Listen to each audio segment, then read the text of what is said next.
दोस्तों बहुत बहुत स्वागत करता हूं आप सभी का। दोस्तों आज़ाद भारत के इतिहास में ऐसा पहले कभी नहीं हुआ कि वकील ही बाबा साहेब का विरोध करें, वकील ही बाबा साहेब की प्रतिमा लगाने का विरोध करें और वकील ही वीडियो बना बना कर बहुजन समाज को उकसाने का काम करें। ये सब हुआ है दोस्तों मध्य प्रदेश के ग्वालियर हाई कोर्ट में। दरअसल ग्वालियर हाई कोर्ट में 14 मई को बाबा साहेब भीमराव अंबेडकर जी की एक प्रतिमा लगने वाली थी। कहा जा रहा है ये जो प्रतिमा है सरकार प्रशासन की मर्जी से ग्वालियर हाई कोर्ट के परिसर में लगनी थी, लेकिन जैसे ही पता चला कि ग्वालियर हाई कोर्ट में बाबा साहेब की मूर्ति आई हुई है, उसके बाद कुछ मनुवादी वकीलों ने इसका विरोध शुरू कर दिया और विरोध इतना बढ़ा कि ये पूरा मामला जातिगत तनाव में तब्दील हो गया। कहा जा रहा है कि भीम आर्मी के कुछ लोगों के साथ यहाँ पर मारपीट भी की गई। बाबा साहेब भीमराव अंबेडकर की प्रतिमा का विरोध करने वाले कोई और नहीं, बार एसोसिएशन के ही लोग हैं।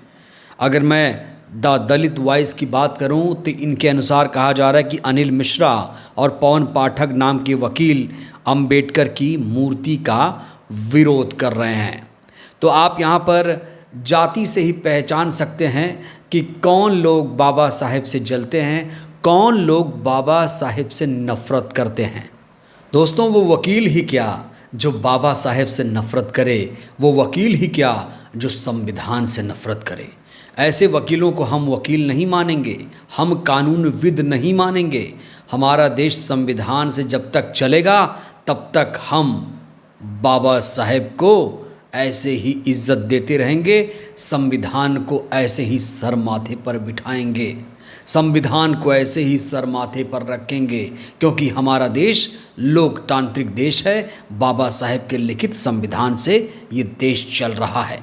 इस बीच जो तमाम अंबेडकरवादी वकील हैं वो संघर्ष कर रहे हैं। उन्होंने कसम खा ली है कि ये जो मूर्ति है ये हाई कोर्ट के प्रांगण में लगकर रहेगी। एक कसम खाई गई है अंबेडकरवादी वकीलों के द्वारा। दोस्तों मैं आपको यहाँ पर एक तस्वीर दिखाना चाहता हूँ। जो अंबेडकरवादी वकील हैं, जो लगातार संघर्ष कर रहे थे, जो लगातार मनुवादियों से टक्कर ले रहे थे, इन वकीलों को ज़रा आप देखिए। मुझे इन वकीलों के नाम तो नहीं पता हैं, लेकिन दोस्तों मैं चाहता हूँ आप सब इन वकीलों के चेहरों को ज़रा गौर से देखिए। ये दरअसल बाबा साहेब के बहुत बड़े अनुयायी हैं। इन वकीलों की संख्या अगर आप देखें तो यहाँ पर करीब करीब 20 से 25 वकीलों की फ़ौज पहुँची है।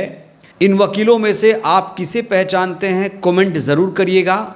ये जो वकील हैं दोस्तों, जानते हैं क्यों पहुँचे थे? दोस्तों वकीलों की ये फ़ौज पहुँची है ग्वालियर हाई कोर्ट, जहाँ पर चीफ जस्टिस सुरेश कैत एक मीटिंग ले रहे थे। दरअसल उन्होंने दोनों पक्षों की एक मीटिंग बुलाई थी। पहले पक्ष की जो मीटिंग थी 4:30 बजे शाम को थी। जो लोग बाबा साहेब की मूर्ति लगाने का समर्थन कर रहे थे, जिनकी हमने आपको अभी भी तस्वीरें दिखाई, ये तस्वीर आप फिर से देखिए, यही वो पक्ष है जो बाबा साहेब की मूर्ति लगाने का समर्थन कर रहा है। तो इनकी बैठक 4:30 बजे हुई। ये लोग पहुँचे यहाँ पर और उन वकीलों को भी बुलाया गया जो बाबा साहेब की मूर्ति से नफ़रत करता है, यानी जो कह रहे नियम कायदा सिखा रहे हैं कि भैया ऐसा नियम है, वैसा कायदा है, अरे ये इसकी ज़मीन है, वो उसकी ज़मीन है। बाबा साहेब की मूर्ति में नियम कायदा सिखाएंगे? अरे नियम कायदा सिखाना है तो जाके किसी पीड़ित को न्याय दिलाइए, वहाँ पर जाकर डिबेट करिए, अपनी काबिलियत कोर्ट में जाकर दिखाइए। जिन्हें इंसाफ नहीं मिल रहा उन्हें इंसाफ दिलाइए। और जो लोग ऐसा कर रहे हैं इसका मतलब सीधा सीधा हुआ कि ये लोग बाबा साहेब को मानते ही नहीं हैं, ये लोग बाबा साहेब की इज्जत ही नहीं करना जानते। तो जो लोग बाबा साहेब की मूर्ति का विरोध कर रहे थे उन्हें सीजे यानी चीफ जस्टिस सुरेश कैत ने 6:30 बजे शाम को बुलाया था कि आओ बैठक करते हैं, एक राय मशविरा करते हैं, मिलजुल कर एक फ़ैसला हम सुनाते हैं। तो अंबेडकरवादी वकील तो यहाँ पर पहुँचे, लेकिन जो मनुवादी वकील हैं, मनुवादी वकील मतलब जो अंबेडकर की मूर्ति का विरोध कर रहे हैं, वो पक्ष यहाँ पर पहुँचा ही नहीं। दोस्तों जानते हैं ये पक्ष क्यों नहीं आया?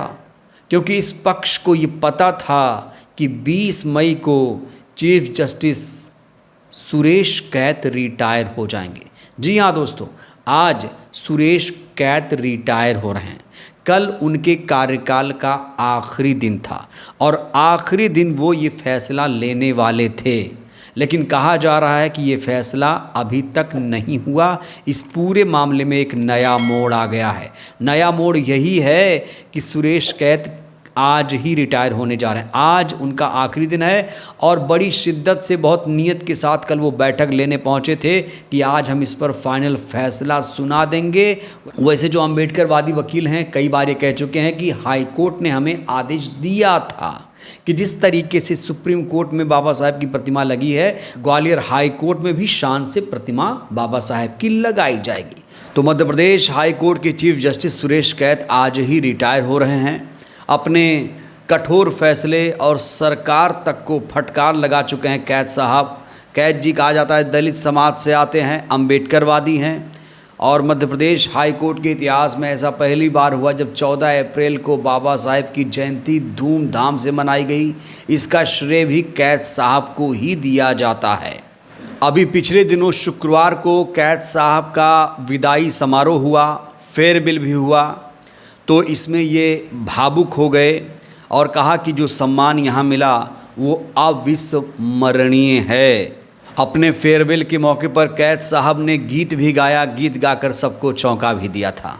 तो इसीलिए कैत साहब ने 19 मई को बैठक बुलाई थी कि जो ये अम्बेडकर साहब की मूर्ति है वो उसी स्थान पर लग जाए, बिना हो हल्ला हंगामे के लग जाए। लेकिन जो बैठक थी वो बेनतीजा रही, क्योंकि जो लोग बाबा साहब की मूर्ति का विरोध कर रहे हैं वो वहाँ पर पहुँचे ही नहीं। और कहा जा रहा है ये लोग मीटिंग में इसलिए नहीं पहुँची क्योंकि इन्हें पता था कि 20 मई को कैत साहब रिटायर हो जाएंगे और ये इनका आखिरी दिन है, बैठक में नहीं जाएंगे तो मामला ठंडे बस्ते में चला जाएगा।